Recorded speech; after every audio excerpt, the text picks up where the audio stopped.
Bitcoin has a major reversal last week's action. So do the S&P 500 and the stock market. Hello and welcome to the Trading Pit, personal investing and trading tools for the active trader and investor. I'm Lundy Hill and this is not financial advice.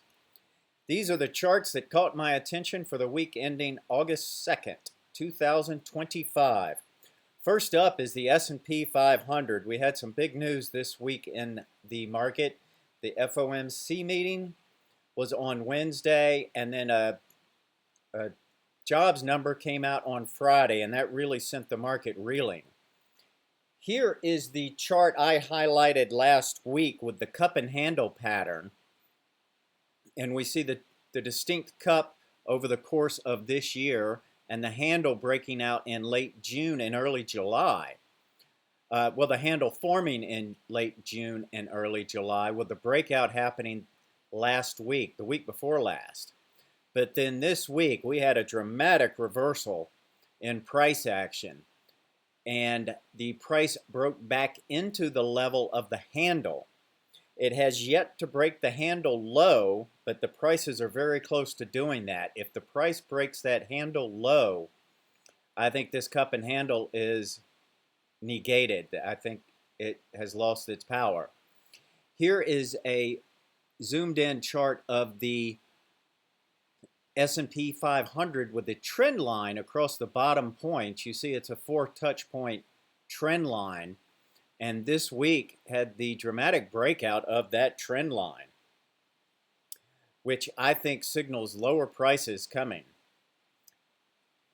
And here I have zoomed in on the action of the week. And we note that Wednesday, the day of the Fed meeting, you have a foreclosed reversal, which is our pattern number 5, signaling a downward action to come.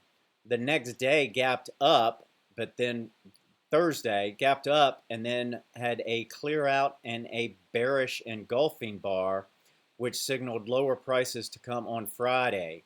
And that's exactly what we got after the jobs number.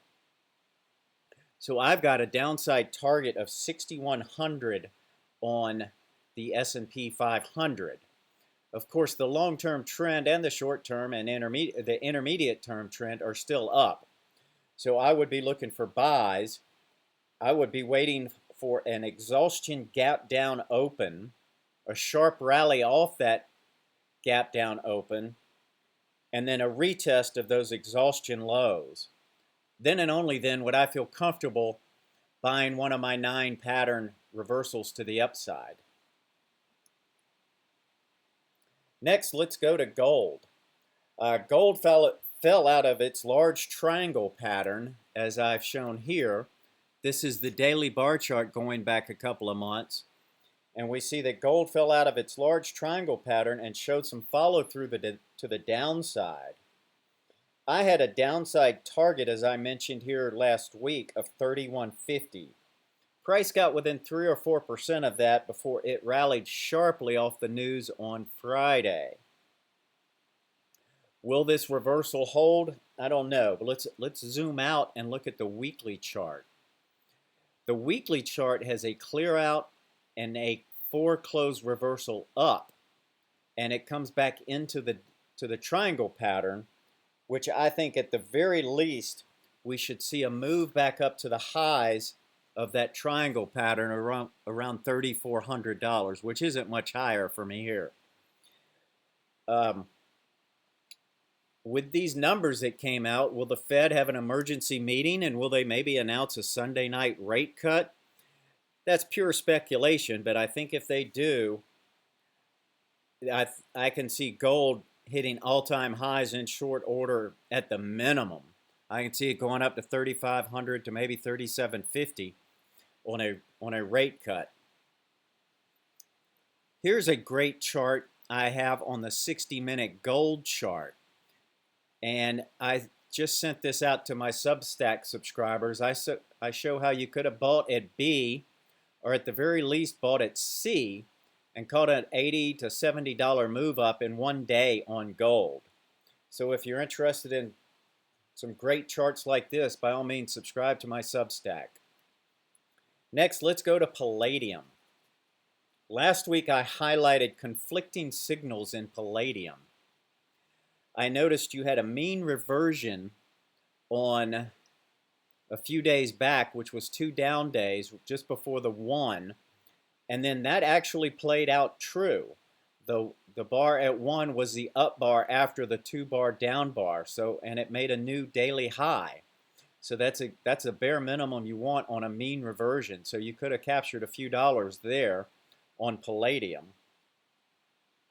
But then on the larger time frame, I highlighted here last week a head and shoulders top, and that broke out last week, the end of last week, and I had a target of $1,225, which was reached on Wednesday and actually penetrated and went below $1,200.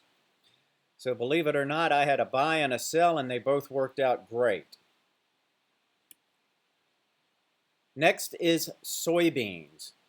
I've been very concerned over the last couple of weeks about soybeans because seasonalities says that the last 2 weeks of July are historically the biggest sell-off weeks in the entire year of soybeans. But 3 weeks ago we had a dramatic up move, and I was very apprehensive about having the down move in soybeans. I took no position in it, but I missed out a great trade. The seasonalities came through, and soybeans fell and made new pivot lows in the beans, breaking below the $10 level. So that was a good 50. What was that? About a 30 to 40%, 30 or 40 cent move down in soybeans. But I think we're coming into the bed of congestion, and I will check the seasonalities for August going forward. Next, let's go to coffee futures. The last few weeks, the last week, I highlighted the bearish engulfing bar in coffee.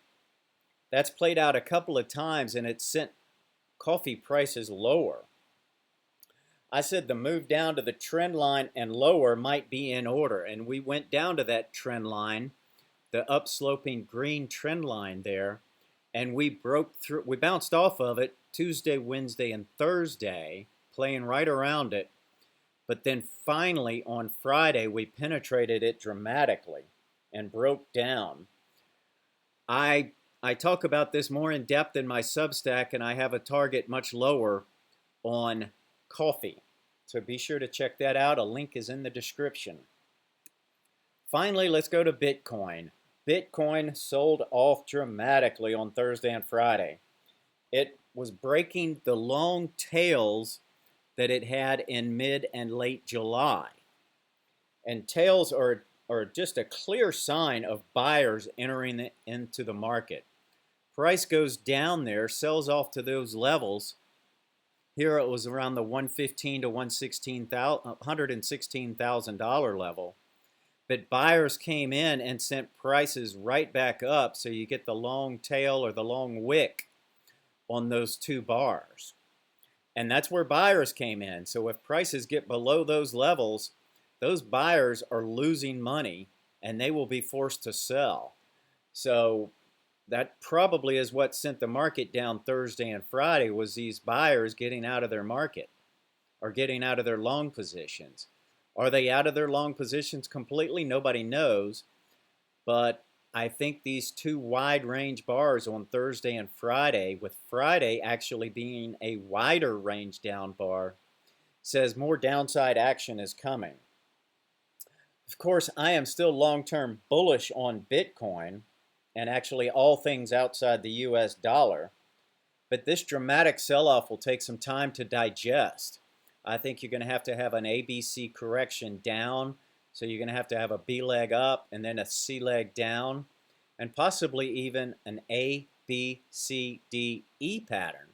So you get 3 waves down split by 2 up waves before we have one of our 9 patterns to trigger a long signal.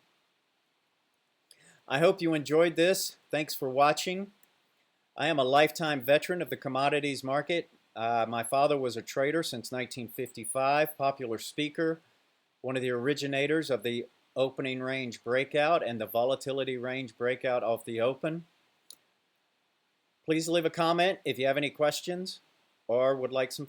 I would love your feedback. Thank you.